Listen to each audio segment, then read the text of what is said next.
और ये चंद्रयान-3 का एक मॉडल है जो भेंट स्वरूप प्रधानमंत्री नरेंद्र मोदी को दिया गया है। ये प्रोजेक्ट डायरेक्टर पी वीर मुथुवेल हैं जो प्रधानमंत्री नरेंद्र मोदी को ये भेंट स्वरूप दे रहे हैं।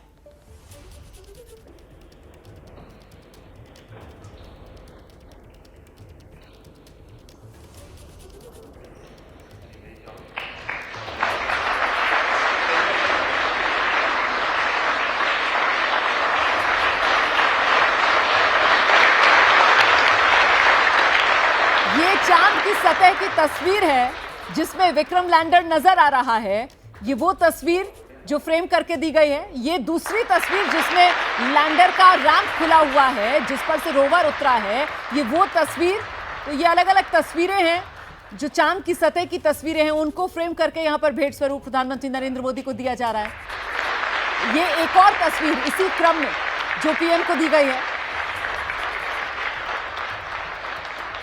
ये देश की उपलब्धि है और दुनिया को इंतजार है इन तस्वीरों से सामने आने वाली उन जानकारियों का जिसको लेकर शोध होगा जो मानव इतिहास के लिए निर्णायक साबित हो सकती।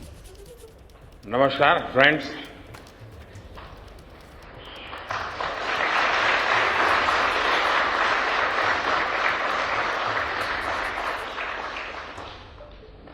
आप सभी के बीच आकर आज एक अलग ही खुशी महसूस कर रहा हूं।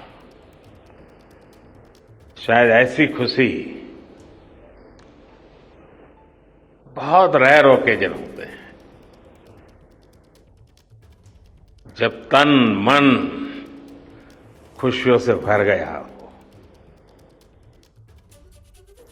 और व्यक्ति के जीवन में कई बार ऐसी घटनाएं घटती हैं कि वो बेसब्री हावी हो जाती है। इस बार मेरे साथ भी ऐसा ही हुआ है। इतनी बेसब्री,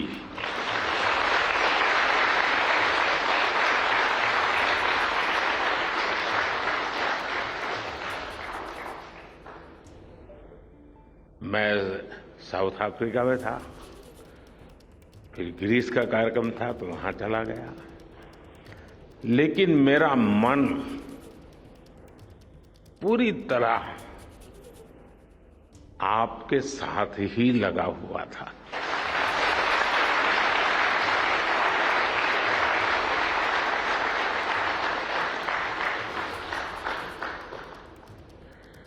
लेकिन कभी कभी लगता है कि मैं आप लोगों के साथ अन्याय कर देता हूं। बेसब्री मेरी और मुसीबत आपकी। इतनी सवेरे सवेरे आप सभी को और इतना और टाइम, लेकिन बस मन कर रहा था जाऊं आपको नमन करूं। आपको दिक्कत हुई होगी, लेकिन मैं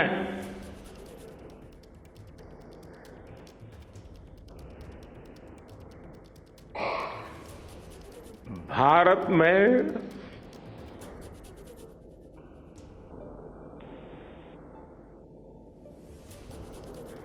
आते ही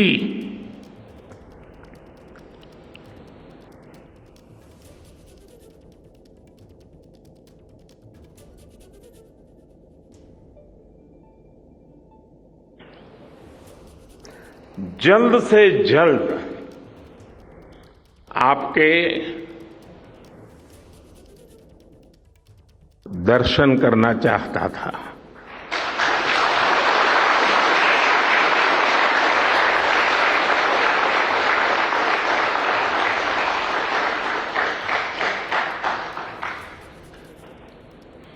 आप सबको सैल्यूट करना चाहता था।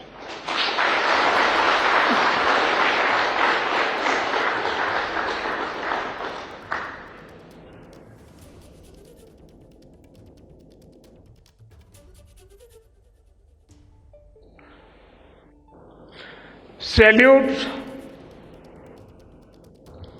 आपके परिश्रम को, सैल्यूट आपके धैर्य को, सैल्यूट आपकी लगन को, सैल्यूट आपकी जीवटता को, सैल्यूट आपके जज्बे को। आप देश को जिस ऊंचाई पर लेकर गए हैं, ये कोई साधारण सफलता नहीं है। ये अनंत अंतरिक्ष में भारत के वैज्ञानिक सामर्थ्य का शंखनाद है।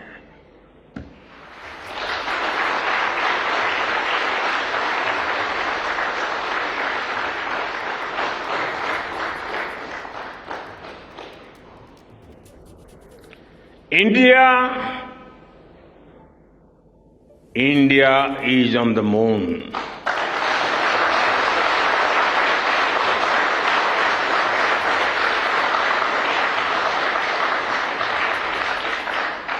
We have our national pride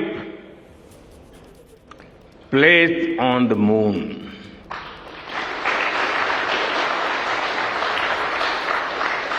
हम वहां पहुंचे जहां कोई नहीं पहुंचा था।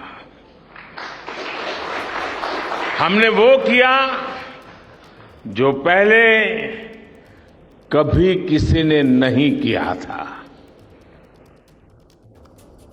ये आज का भारत है, निर्भीक भारत, जुझारू भारत।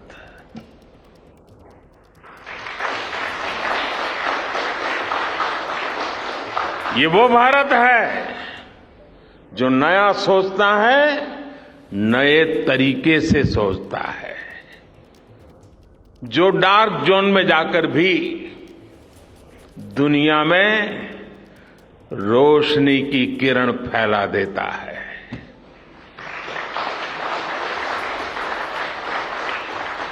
इक्कीसवीं सदी में यही भारत दुनिया की बड़ी बड़ी समस्याओं का समाधान करेगा। मेरी आंखों के सामने 23 अगस्त का वो दिन,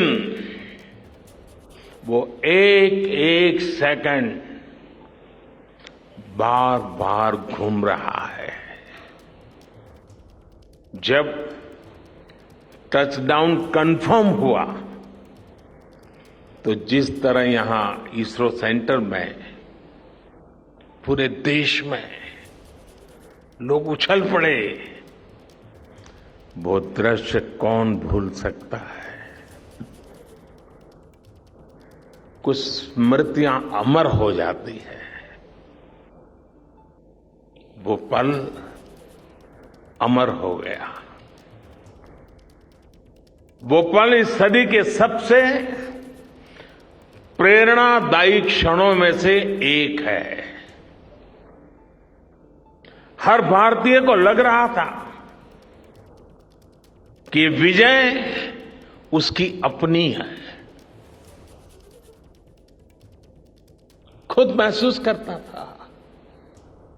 हर भारतीय को लग रहा था कि जैसे वो खुद एक बड़े एग्जाम में पास हो गया है। आज भी बधाइयां दी जा रही हैं,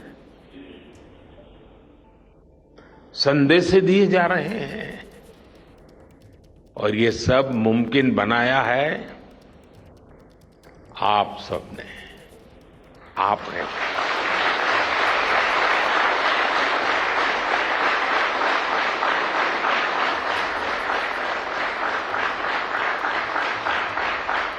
देश के मेरे वैज्ञानिकों ने ये मुमकिन बनाया है। मैं आप सबका जितना गुणगान करूं वो कम है। मैं आपकी जितनी सराहना करूं वो कम है। साथियों, मैंने वो फोटो देखी जिसमें हमारे मून लैंडर ने अंगद की तरह चंद्रमा पर मजबूती से अपना पैर जमाया हुआ है।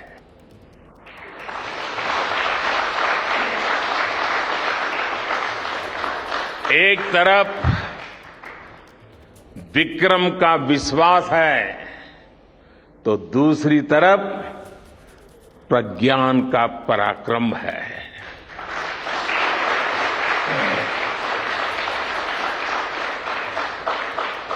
हमारा प्रज्ञान लगातार चंद्रमा पर अपने पद चिन्ह छोड़ रहा है। अलग अलग कैमरों से ली गई जो तस्वीरें अभी रिलीज हुई और मुझे देखने का सौभाग्य मिला, वो अद्भुत है। मानव सभ्यता में पहली बार धरती के लाखों साल के इतिहास में पहली बार उस स्थान की तस्वीर मानव अपनी आंखों से देख रहा है। और ये तस्वीर दुनिया को दिखाने का काम भारत ने किया है।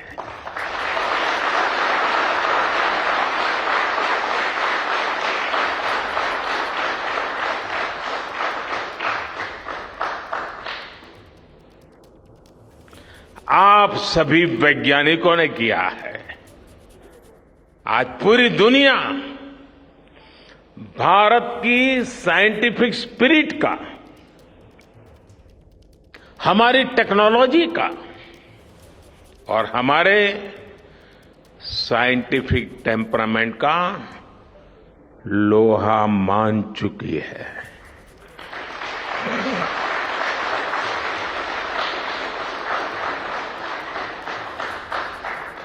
चंद्रयान महाअभियान सिर्फ भारत की नहीं बल्कि पूरी मानवता की सफलता है।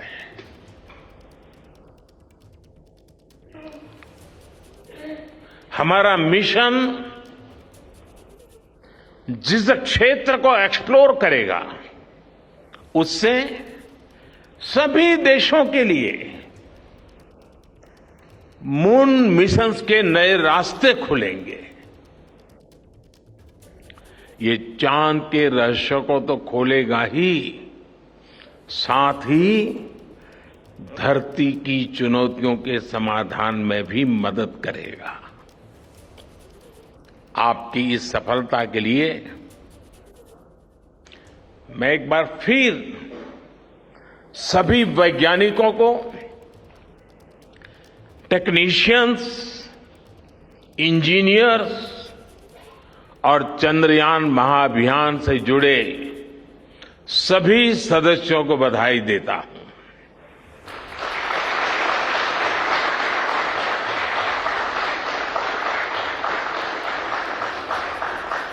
मेरे परिवारजनों, आप जानते हैं कि स्पेस मिशंस के टच डाउन पॉइंट को एक नाम दिए जाने की वैज्ञानिक परंपरा है।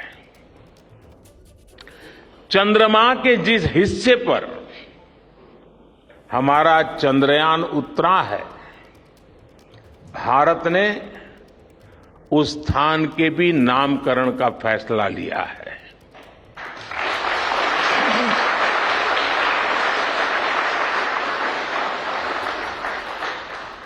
जिस स्थान पर चंद्रयान 3 का मून लैंडर उतरा है, अब उस पॉइंट को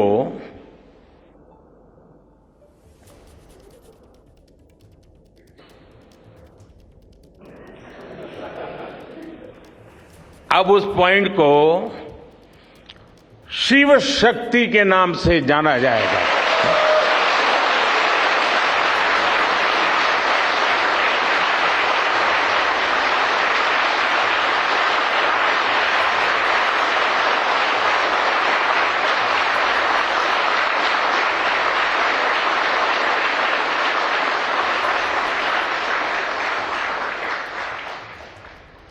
शिव में मानवता के कल्याण का संकल्प समाहित है और शक्ति से हमें उन संकल्पों को पूरा करने का सामर्थ्य मिलता है। चंद्रमा का शिव शक्ति पॉइंट हिमालय से कन्याकुमारी से जुड़े होने का बोध कराता है।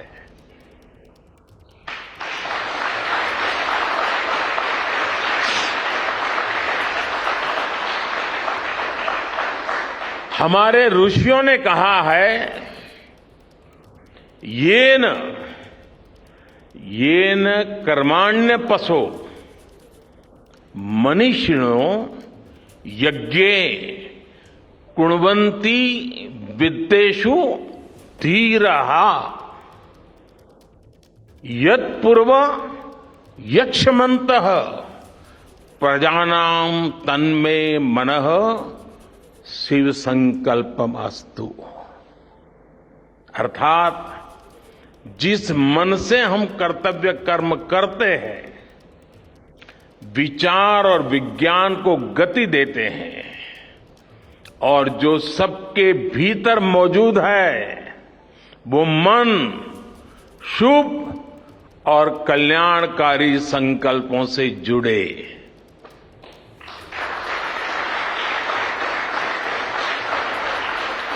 मन के इन शुभ संकल्पों को पूरा करने के लिए शक्ति का आशीर्वाद अनिवार्य है और ये शक्ति हमारी नारी शक्ति है।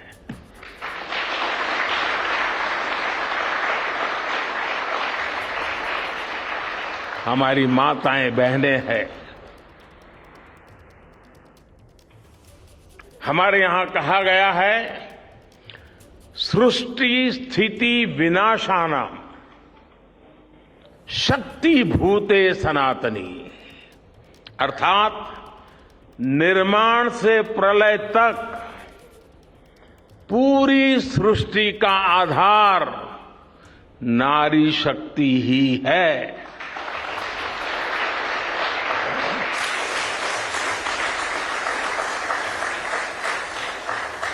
आप सबने देखा है चंद्रयान 3 में देश ने हमारी महिला वैज्ञानिकों ने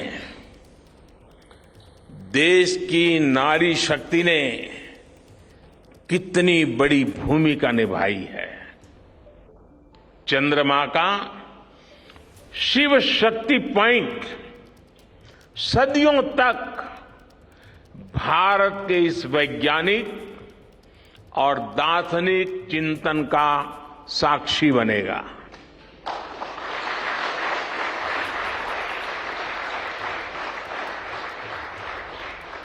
ये शिव शक्ति पॉइंट आने वाली पीढ़ियों को प्रेरणा देगा कि हमें विज्ञान का उपयोग मानवता के कल्याण के लिए ही करना है। मानवता का कल्याण यही हमारा सुप्रीम कमिटमेंट है। साथियों, एक और नामकरण काफी समय से लंबित है। 4 साल पहले जब चंद्रयान 2 चंद्रमा के पास तक पहुंचा था, जहां उसके पदचिन्ह पड़े थे, तब ये प्रस्ताव था कि उस स्थान का नाम तय किया जाए। लेकिन उन परिस्थितियों में निर्णय लेने के स्थान पर हमने प्रण लिया कि जब चंद्रयान 3 सफलतापूर्वक चांद पर पहुंचेगा, तब हम दोनों पॉइंट का नाम एक साथ रखेंगे।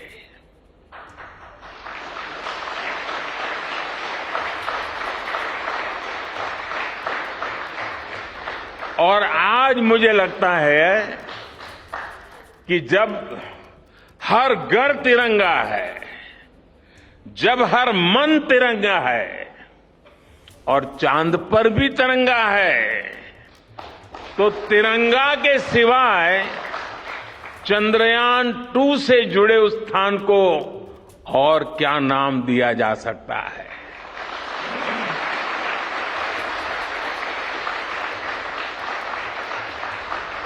इसलिए चंद्रमा के जिस स्थान पर चंद्रयान 2 ने अपने पदचिन्ह छोड़े हैं, वो पॉइंट अब तिरंगा कहलाएगा।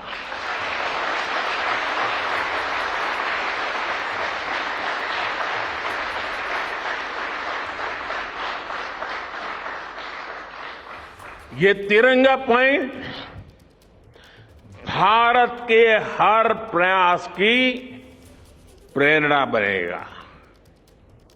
ये तिरंगा पॉइंट हमें सीख देगा कि कोई भी विफलता आखिरी नहीं होती। अगर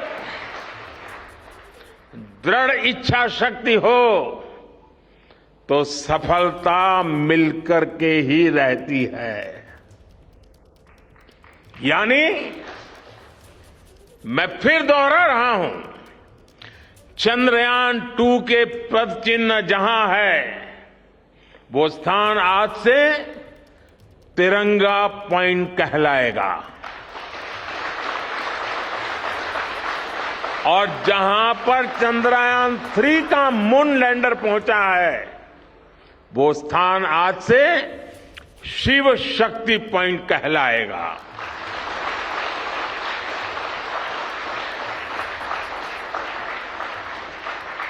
साथियों,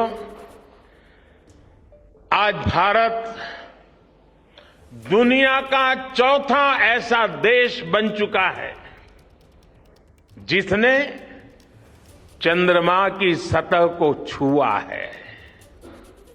ये सफलता तब और अधिक बड़ी हो जाती है जब हम ये देखते हैं कि भारत ने अपनी यात्रा कहां से शुरू की थी। एक समय था जब भारत के पास जरूरी तकनीक नहीं थी, सहयोग भी नहीं था। हमारी गिनती थर्ड वर्ल्ड यानी थर्ड रॉ में खड़े देशों में होती थी। थर्ड वर्ल्ड थर्ड रॉ में खड़े हुए लोगों में होती थी। वहां से निकलकर आज भारत दुनिया की 5वीं सबसे बड़ी अर्थव्यवस्था बना है।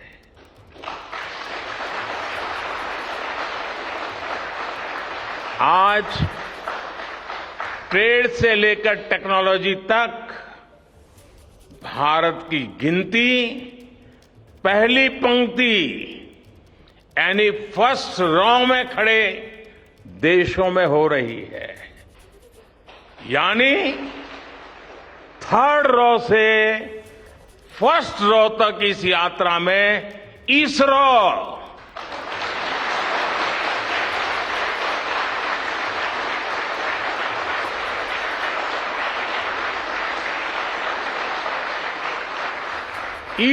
जैसी संस्थानों की बहुत बड़ी भूमिका रही है। आपने आज मेक इन इंडिया को चांद तक पहुंचा दिया है।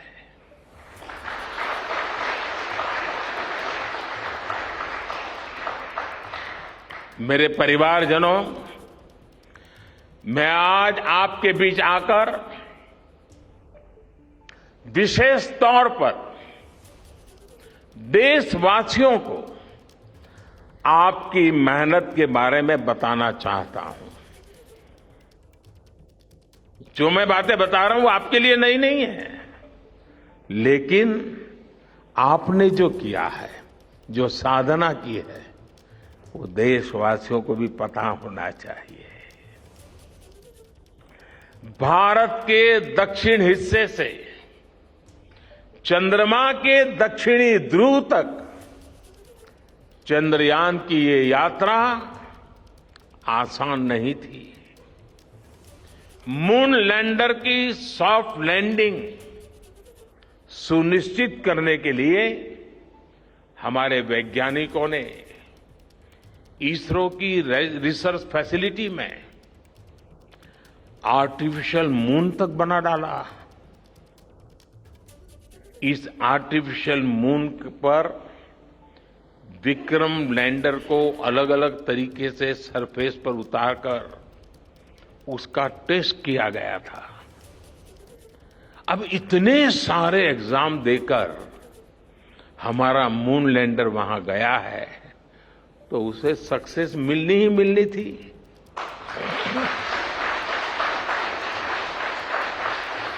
साथियों, आज जब मैं देखता हूं कि भारत की युवा पीढ़ी साइंस को लेकर, स्पेस को लेकर, इनोवेशन को लेकर इतनी एनर्जी से भरी हुई है तो उसके पीछे हमारे ऐसे ही स्पेस मिशंस की सफलता है। मंगलयान की सफलता ने, चंद्रयान की सफलता ने, गगनयान की तैयारी ने देश की युवा पीढ़ी को एक नया मिजाज दे दिया है। आज भारत के छोटे छोटे बच्चों की जुबान पर चंद्रयान का नाम है। आज भारत का हर बच्चा आप वैज्ञानिकों में अपना भविष्य देख रहा है। इसलिए आपकी उपलब्धि सिर्फ ये नहीं है कि आपने चांद पर तिरंगा लहराया, लेकिन आपने एक और बड़ी उपलब्धि हासिल की है और वो उपलब्धि है भारत की पूरी पीढ़ी को जागृत करने की, उसे नई ऊर्जा देने की।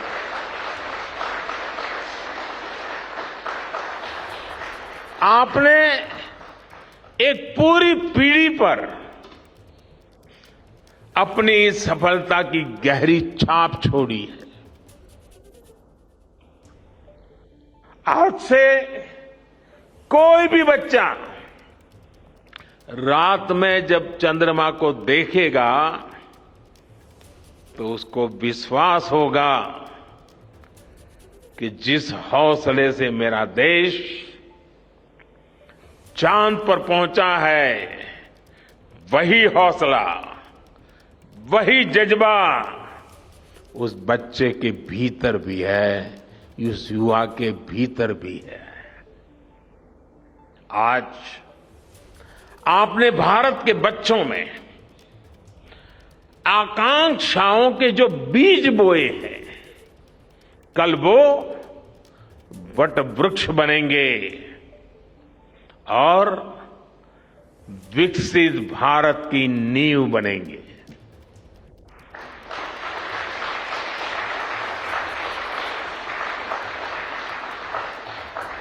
हमारी युवा पीढ़ी को निरंतर प्रेरणा मिलती रहे,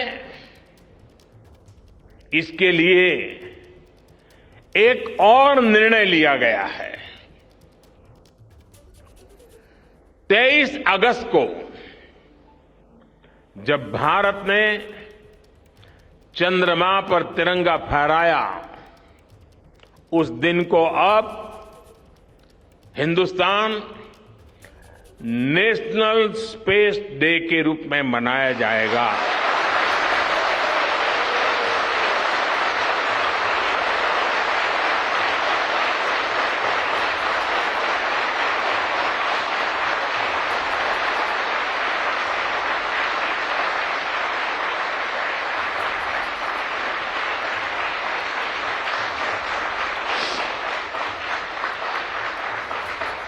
जब हर वर्ष national space day science, technology और इनोवेशन की स्पिरिट को सेलिब्रेट करेगा, हमें हमेशा हमेशा के लिए प्रेरित करता रहेगा।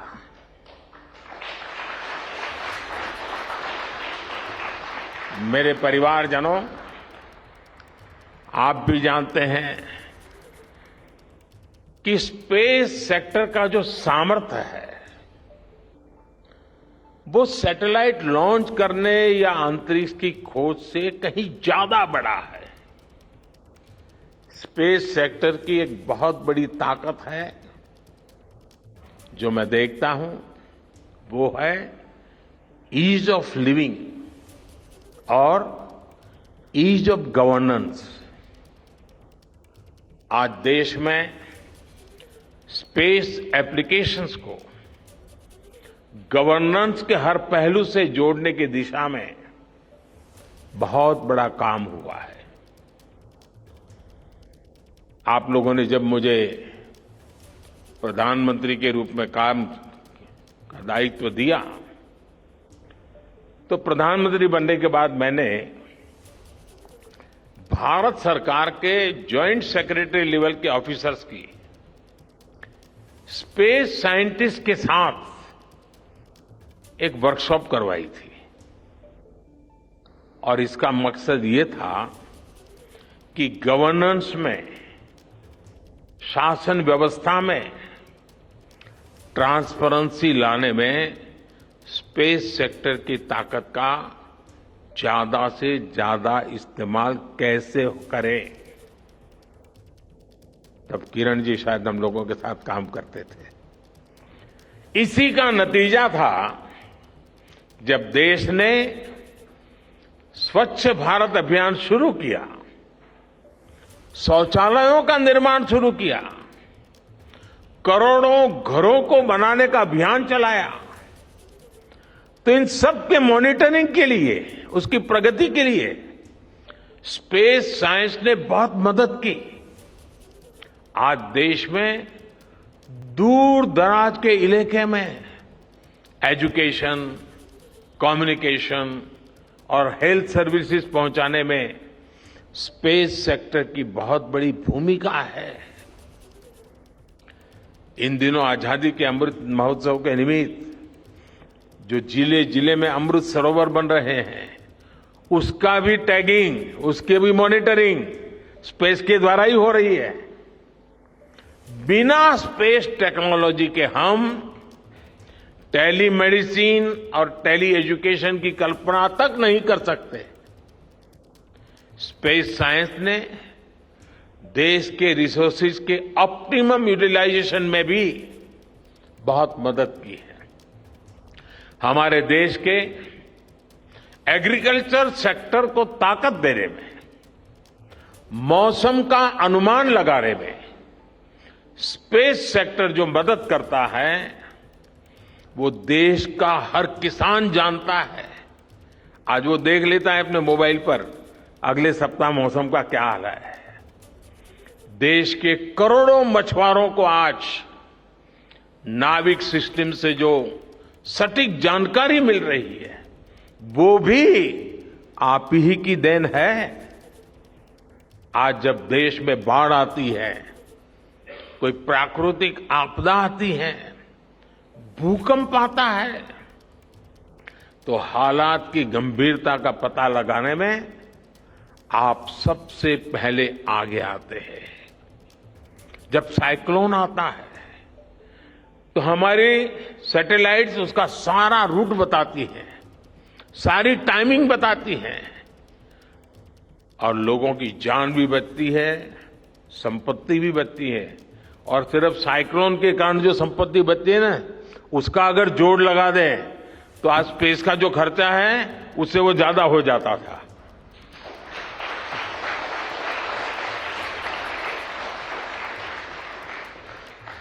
हमारे PM GatiShakti national master plan का आधार भी स्पेस टेक्नोलॉजी ही है और आज दुनिया भारत के इस गतिशक्ति प्लेटफॉर्म का अध्ययन कर रही है कि प्लानिंग और मैनेजमेंट में ये प्लेटफॉर्म कितना उपयोगी हो सकता है। इससे प्रोजेक्ट्स की प्लानिंग, एजुकेशन और मॉनिटरिंग में काफी मदद मिल रही है। समय के साथ बढ़ता हुआ स्पेस एप्लीकेशन का ये दायरा हमारे युवाओं के लिए अपॉर्चुनिटीज भी बढ़ा रहा है, अवसर बढ़ा रहा है। और इसलिए आज मैं एक सुझाव भी देना चाहता हूं और मैं चाहूंगा कि आपके यहां से जो रिटायर्ड लोग हैं वे इसमें काफी मदद कर सकते हैं। अब ये मत बोलिएगा कि इतनी सुबह मोदी जी यहां आए और कुछ काम भी दे करके जा रहे हैं। साथियों, मैं चाहूंगा कि इसरो केंद्र सरकार के विभिन्न मंत्रालय और राज्य सरकारें मिलकर गवर्नेंस में स्पेस टेक्नोलॉजी पर एक नेशनल हैकाथॉन का आयोजन करें। इस हैकाथॉन में ज्यादा से ज्यादा युवा, ज्यादा से ज्यादा यूनिवर्सिटी, ज्यादा से ज्यादा नौजवान वो शामिल हो, जुड़े। मुझे विश्वास है ये नेशनल हैकाथॉन हमारी गवर्नेंस को और प्रभावी बनाएगा, देशवासियों को मॉडर्न सॉल्यूशंस देगा। और साथियों, आपके अलावा मैं अपनी युवा पीढ़ी को एक और टास्क अलग से देना चाहता हूं। और होमवर्क के दिए बिना बच्चों को काम करने का मजा नहीं आता है। आप सब जानते हैं कि भारत वो देश है जिसने हजारों वर्ष पूर्व ही धरती के बाहर अनंत अंतरिक्ष में देखना शुरू कर दिया था। हमारे यहां सदियों पहले अनुसंधान परंपरा के आर्यभट्ट, ब्रह्मगुप्त, वराहमिहिर और भास्कराचार्य जैसे ऋषि मनीषी हुए थे। जब धरती के आकार को लेकर भ्रम था, तब आर्यभट्ट ने अपने महान ग्रंथ आर्यभट्टीय में धरती के गोलाकार होने के बारे में विस्तार से लिखा था। उन्होंने एक्सिस पर पृथ्वी की रोटेशन और उसकी परिधि की गणना भी लिख दी थी। इसी तरह सूर्य सिद्धांत जैसे ग्रंथों में भी कहा गया है, सर्वत्रैव महिगोले, सर्वत्रैव महिगोले स्वस्थानम उपरि स्थितम मन्यन्ते खेयतो गोलस तस्य क्व ऊर्ध्वम क्व वादः। अर्थात पृथ्वी पर कुछ लोग अपनी जगह को सबसे ऊपर मानते हैं, लेकिन ये गोलाकार पृथ्वी तो आकाश में स्थित है, उसमें ऊपर और नीचे क्या हो सकता है, ये उस समय लिखा गया था। ये तो मैंने सिर्फ एक श्लोक बताया है। ऐसी अनगिनत रचनाएं हमारे पूर्वजों ने लिखी हुई है। सूर्य, चंद्रमा और पृथ्वी के एक दूसरे के बीच में आने से ग्रहण की जानकारी हमारे कितने ही ग्रंथों में लिखी हुई पाई जाती है। पृथ्वी के अलावा अन्य ग्रहों के आकार की गणनाएं, उनके मूवमेंट से जुड़ी जानकारी भी हमारे प्राचीन ग्रंथों में मिलती है। हमने ग्रहों और उपग्रहों की गति को लेकर इतना सूक्ष्म गणनाएं करने की वो काबिलियत हासिल की थी कि हमारे यहां सैकड़ों वर्ष आगे के पंचांग यानी कैलेंडर्स बनाए जाते थे। इसलिए मैं इससे जुड़ा एक टास्क अपनी नई पीढ़ी को देना चाहता हूं, स्कूल कॉलेज के बच्चों को देना चाहता हूं। मैं चाहता हूं कि भारत के शास्त्रों में जो खगोलीय सूत्र है उन्हें साइंटिफिकली प्रूव करने के लिए नए सिरे से उनके अध्ययन के लिए नई पीढ़ी आगे आए। ये हमारी विरासत के लिए भी जरूरी है और विज्ञान के लिए भी जरूरी है। आज जो स्कूल के, कॉलेज के, यूनिवर्सिटी के स्टूडेंट्स हैं, रिसर्चर्स हैं, उन पर एक तरह से ये दोहरा दायित्व है। भारत के पास विज्ञान के ज्ञान का जो खजाना है वो गुलामी के लंबे कालखंड में दब गया है, छिप गया है। आजादी के इस अमृत काल में हमें इस खजाने को भी खंगालना है, उस पर रिसर्च करनी है और दुनिया को भी बताना है। दूसरा दायित्व ये कि हमारी युवा पीढ़ी को आज के आधुनिक विज्ञान, आधुनिक टेक्नोलॉजी को नए आयाम देने हैं। समंदर की गहराइयों से लेकर आसमान की ऊंचाई तक, आसमान की ऊंचाई से लेकर अंतरिक्ष की गहराई तक आपके लिए करने के लिए बहुत कुछ है। आप डीप अर्थ को भी देखिए और साथ ही डीप सी को भी एक्सप्लोर करिए। आप नेक्स्ट जनरेशन कंप्यूटर बनाइए और साथ ही जेनेटिक इंजीनियरिंग में भी अपना सिक्का जमाइए। भारत में आपके लिए नई संभावनाओं के द्वार लगातार खुल रहे हैं। 21वीं सदी के इस कालखंड में जो देश साइंस और टेक्नोलॉजी में बढ़त बना ले जाएगा, वो देश सबसे आगे बढ़ जाएगा। साथियों, आज बड़े बड़े एक्सपर्ट्स कह रहे हैं कि अगले कुछ वर्षों में भारत की स्पेस इंडस्ट्री $8 बिलियन से बढ़कर $16 बिलियन की हो जाएगी। सरकार भी इस बात की गंभीरता को समझते हुए स्पेस सेक्टर में लगातार रिफॉर्म कर रही है। हमारे युवा भी कमर कसकर तैयार है। आपको जानकर सुखद आश्चर्य होगा कि पिछले 4 साल में स्पेस सेक्टर में काम करने वाले स्टार्टअप्स की संख्या 4 से बढ़कर करीब करीब 150 हो गई है। हम कल्पना कर सकते हैं कि अनंत आकाश में कितनी अनंत संभावनाएं भारत का इंतजार कर रही हैं।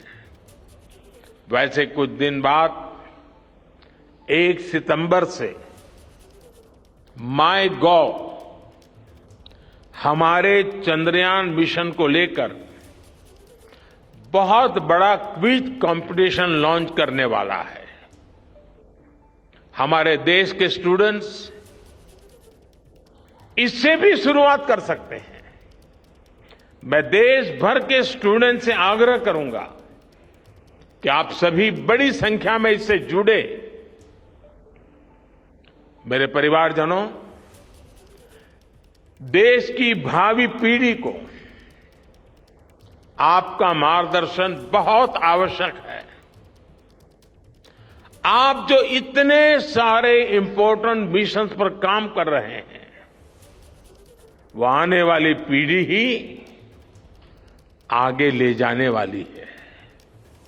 आप उन सभी के रोल मॉडल हैं।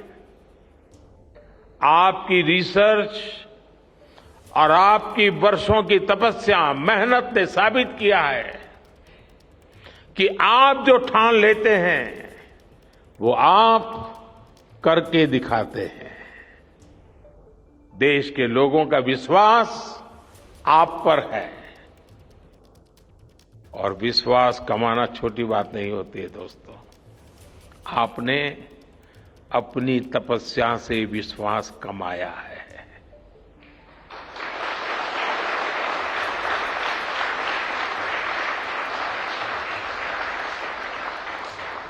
देश के लोगों का आशीर्वाद आप पर है। इसी आशीर्वाद की ताकत से, देश के प्रति इसी समर्पण भाव से भारत साइंस एंड टेक्नोलॉजी में ग्लोबल लीडर बनेगा। और मैं आपके बीच बड़े विश्वास के साथ बताता हूं, इनोवेशन की हमारी यही स्पिरिट ही 2047 में विकसित भारत के सपने को साकार करेगी। इसी विश्वास के साथ मैं फिर एक बार आप सबके दर्शन करके पावन हुआ हूं। देशवासी गौरव से भरे हुए हैं। सपने बहुत तेजी से संकल्प बन रहे हैं और आपका परिश्रम उन संकल्प को सिद्धि के तक ले जाने के लिए बहुत बड़ी प्रेरणा बन रहा है। आपको जितनी बधाई दूं कम है, जितना अभिनंदन करूं कम है। मेरी तरफ से करोड़ों करोड़ों देशवासियों की तरफ से, दुनिया भर की साइंटिफिक कम्युनिटी की तरफ से अनेक अनेक धन्यवाद, बहुत बहुत शुभकामनाएं। भारत माता की, भारत माता की, भारत माता की। धन्यवाद।